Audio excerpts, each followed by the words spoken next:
A las 12 en punto, en pleno desierto de Judea, el sol no se ocultó, se apagó, como si alguien hubiera girado un interruptor cósmico. Y durante 180 minutos, las leyes de la física dejaron de funcionar.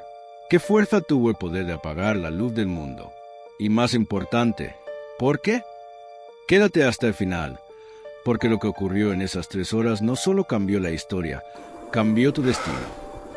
Imagina esto, eres un soldado romano. Has visto cientos de ejecuciones. Nada te impresiona. Pero hoy, algo está mal. El cielo empieza a oscurecerse. No como una tormenta, no como un eclipse.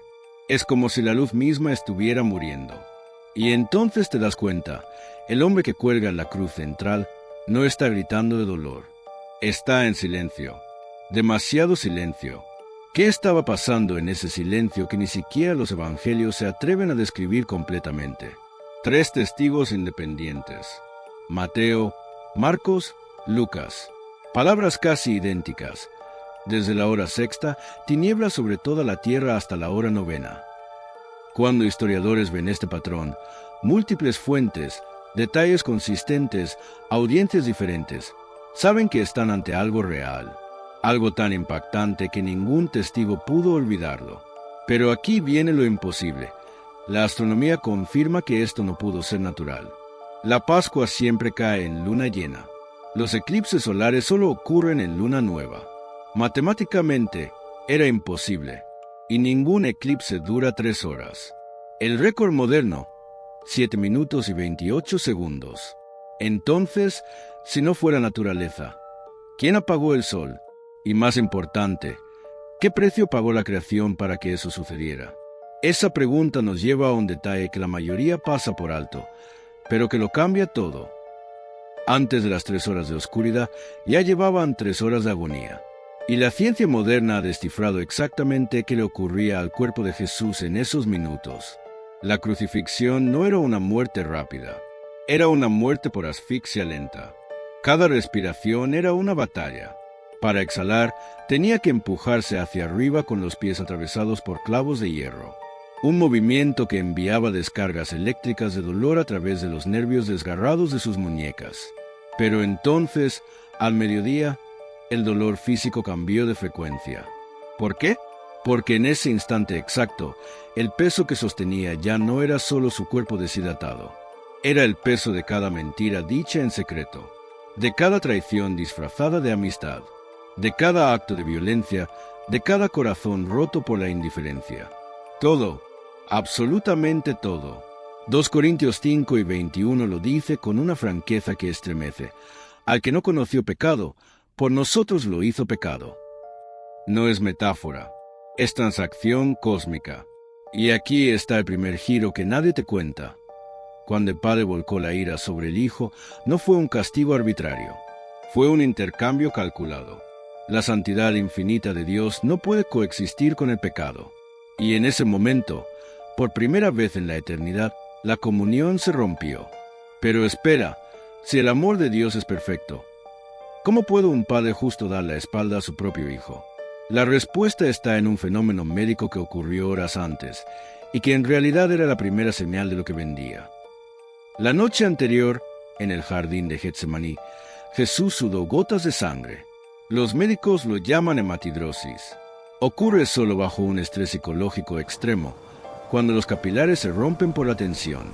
Pero la Biblia no lo presenta como un fallo médico. Lo presenta como una visión anticipada. Jesús vio la copa, y no era una copa de vino. Era el símbolo antiguo del juicio divino. En el Antiguo Testamento, la copa representaba la ira de Dios contra la injusticia. Y él dijo: Padre, si quieres, pasa de mí esta copa. ¿Sabías que esa copa ya había sido profetizada 700 años antes? Isaías 53, 4-5 lo escribió.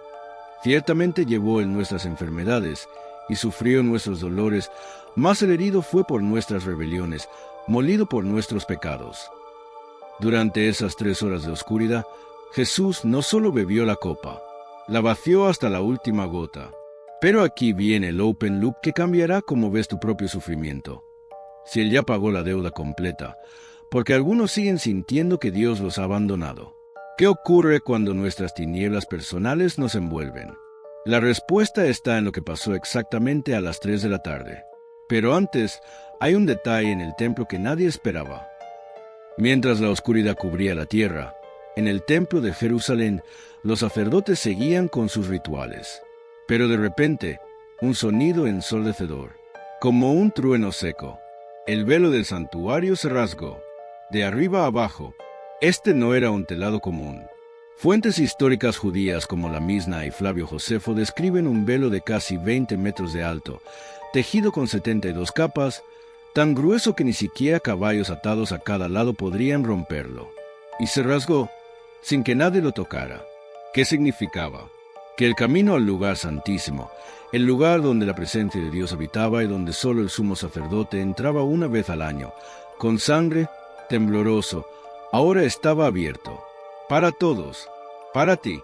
Pero espera un segundo. Si el velo se rasgó al final de las 3 horas, ¿qué estaba ocurriendo mientras estaba intacto? ¿Qué estaba sucediendo en esa oscuridad que mantenía a la humanidad separada, pero al mismo tiempo estaba tejiendo un puente irreversible? La respuesta nos lleva a un concepto que los teólogos antiguos entendían, pero que hemos olvidado. El tiempo divino no corre como el nuestro. En esas 180 minutos, la eternidad colapsó sobre un punto finito. Jesús no solo sufría en el tiempo, estaba pagando una deuda infinita en un espacio finito. Y eso solo es posible si quien paga es infinito. ¿Te das cuenta de la magnitud? Un ser humano finito jamás podría pagar una ofensa contra un Dios infinito. Por eso el infierno es eterno. Pero Él es eterno. Y por eso, en 3 horas, pudo cubrir lo que nos tomaría la eternidad fallar en cubrir. Pero aún falta el detalle más perturbador de todos. Lo que gritó al final de esas 3 horas no fue un lamento, fue un recibo. Cuando Jesús dijo, Tetelestai, no fue un suspiro de rendición, fue una declaración comercial. En el mundo grecorromano, esa palabra se estampaba en los recibos, en los contratos de liberación de esclavos, en las facturas de impuestos. Significaba, pagado en su totalidad, sin saldo pendiente, sin intereses futuros. La cuenta está saldada. Jesús no dijo, se acabó. Dijo, tu deuda está cancelada. Y aquí viene el segundo giro que pocos conectan. Si la deuda ya está pagada, ¿por qué seguimos sintiendo culpa? ¿Por qué seguimos actuando como si necesitáramos ganarnos el favor de Dios? Porque confundimos el precio pagado con el proceso de santificación. Él pagó la condenación, pero nos dejó el regalo de caminar en libertad. Y esto nos lleva a una pregunta incómoda pero necesaria. Si tu salvación le costó 3 horas de infierno concentrado, ¿cómo puedes tratarla como algo común? Si el Hijo Eterno experimentó la separación del Padre para que tú nunca la experimentes, ¿por qué sigues construyendo muros que Él ya derribó? Pero no te quedes en la culpa. Mira hacia adelante, porque lo que ocurrió en esas 3 horas no solo te libera del pasado, te da acceso al futuro. Y eso nos lleva al ángulo que más subestima la historia. Colosenses 2:15 lo dice con una precisión militar. Despojando a los principados y potestades, los exhibió públicamente, triunfando sobre ellos en la cruz.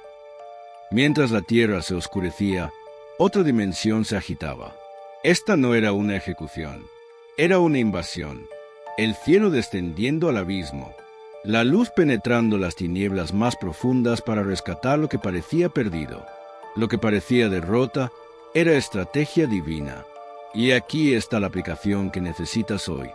¿Alguna vez te has sentido en tu propia hora de oscuridad? Cuando el diagnóstico llega sin aviso, cuando la relación se rompe, cuando el silencio de Dios se vuelve ensordecedor. Escucha esto.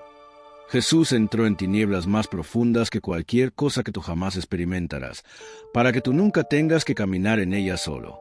Él experimentó el abandono real, para que tu sensación de soledad nunca sea la realidad final. Él bebió la copa completa, para que tú solo tengas que recibir.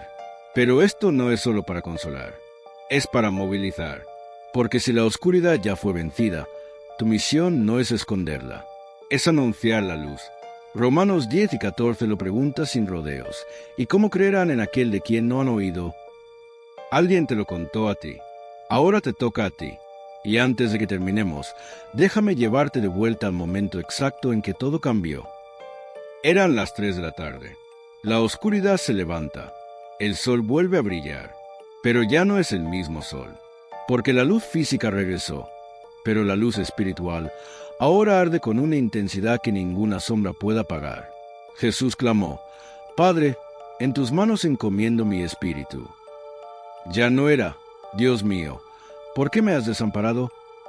Era tal. La comunión restaurada. El camino abierto. La guerra ganada. Y ahora la decisión es tuya. No mañana, no cuando te sientas listo. Ahora, porque lo que ocurrió en esas 3 horas solo transforma a quien lo recibe. Juan 3:36 es claro: el que cree en el Hijo tiene vida eterna. No, tal vez. No, si te esfuerzas. Tiene, en presente. Ahora, si nunca has entregado tu vida, puedes hacerlo con una oración tan simple como sincera. Jesús, sé que fallé. Creo que cargaste mi culpa. Creo que pagaste mi deuda. Te recibo como mi Señor y Salvador. Gracias por tus 3 horas de oscuridad para que yo viva en tu luz. Amén. Si lo dices con fe, la Biblia promete que la ira se desvía, la condena desaparece y naces de nuevo. Si este mensaje encendió algo en tu corazón, no lo apagues. Suscríbete y activa la campanita para no perderte las próximas historias. Dale like si crees que más personas necesitan escuchar que la oscuridad no tiene la última palabra. Comparte este video con alguien que esté pasando por su propia hora de tinieblas. Y escribe en los comentarios una palabra: luz. Porque después del Calvario, siempre llega el amanecer. Gracias por estar aquí. Dios te bendiga hoy y siempre. Nos vemos en el próximo video.